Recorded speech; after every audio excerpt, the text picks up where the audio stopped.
Good morning. I wanted to share the first time I started to realize that Jehovah's Witnesses were a cult and that they're a controlling bunch of a-holes. For me, it was when I was dating my first wife, 1998 into 1999. We got engaged. I was going to the hall. She was going to the hall. She was baptized. I was not baptized yet. I was in a Bible study trying to get baptized, going through the motions. Went to all the meetings, 5 meetings a week, went to every assembly, did field service. I gave talks on the stage. I did everything I was supposed to be doing, and we were dating.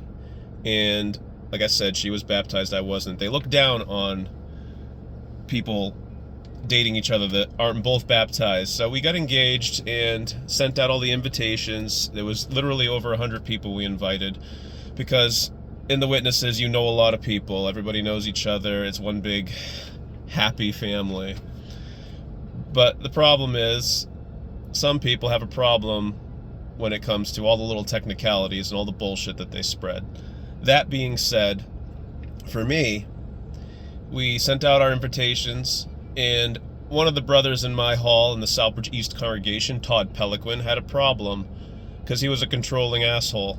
So he literally gave a talk after the invitations were sent out without mentioning my name, giving parables of an uneven yoking and basically saying it's a conscience matter for somebody to attend a wedding of such a caliber without using my name on the stage. He said this to everybody, basically saying it's a sin that what I am doing, and it would be a sin for them to attend my wedding because she's baptized and I'm not. Like I'm an unbeliever or something. Literally, within the next week after that talk he gave on a Sunday morning, I started getting my invitations back with sorry, unable to attend, and apologizing and this, that, and the other. Every fucking person backed out of my wedding. This was the first time I realized that what a fucking cult it was. When you're doing everything you're supposed to be doing, but it's still not good enough for these elders and everybody else. I mean, you're not worshiping God, you're worshiping fucking men who tell you what to do. It's bullshit. They think that they're not a government, but they're a fucking government. A crooked ass government of idiots. Controlling douchebags. It pissed me off. It literally opened my eyes at that moment. So even close friends and family backed out because they thought it was going to be a conscience matter and they would be committing a sin and ruin their chance of everlasting life on their fake paradise earth that's never going to fucking happen. Unreal. So my fiance and I, we ended up moving up our wedding date, basically eloped. Me, her, my parents and her parents, and one other group of people that filmed it. That was all that was at my wedding. We ended up doing a fucking cheap thing afterwards just to get everybody together to have food and this, that, and the other, like 2 weeks later. That was when I had my wedding festival, if you will call it. We were broke at the time, so it was pretty ghetto, but you know, that's not anybody's fault. But we were young. I was 19 years old in 1999, and we got married. And again, the witnesses force you into marriage because you're not allowed to have sex before marriage. It's a real bad sin.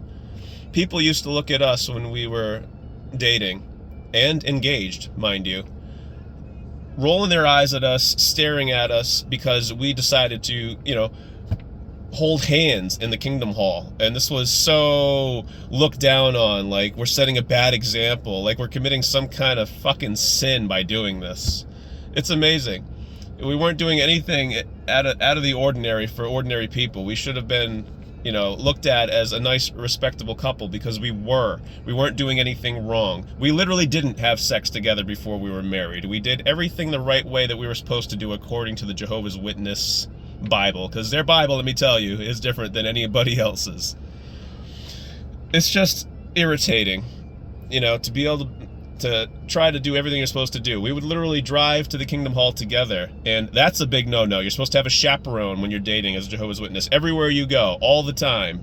You can't be alone with somebody of the opposite sex, because God forbid you might do something that is a sin.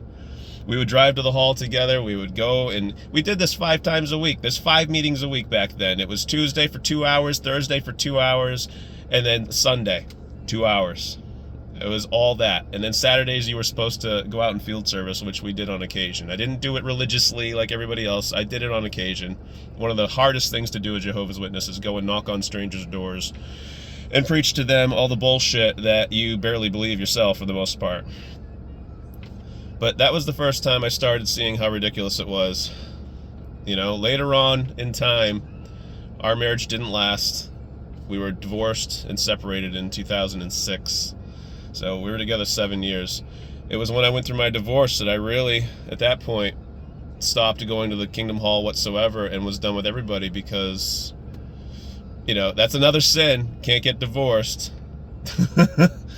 You know, they'd rather you be stuck with somebody that you shouldn't have been with in the first place, that you hate and that you fight with every single day, and that's a toxic relationship. They'd rather you stay in that than get divorced because that's what Jehovah God wants, according to them.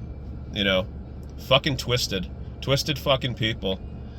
It's just, I needed to share. I needed to get that off my chest. It's been a long time. I've got many stories about the Jehovah's Witnesses, but that's one of my personal ones, and the first time I started seeing some red flags when I really wasn't doing anything wrong. I spent my entire childhood and teenage years not being allowed to date, having to do things behind my parents' back and feel guilty about doing it all the time, no matter what it was. You always guilt. This is all their cult does, is guilt you into everything. Everything you do, everything you think, you gotta sit there and feel guilty about even thinking something contrary to what they teach you. You know, it's unreal. It's a toxic religion. It's a cult. And I hope that whoever watches this that may be on the fence about it can maybe get some clues here and see what's going on, because it needs to be stopped. These people, they need to grow up and grow a brain. Hope everybody has a good day. Peace.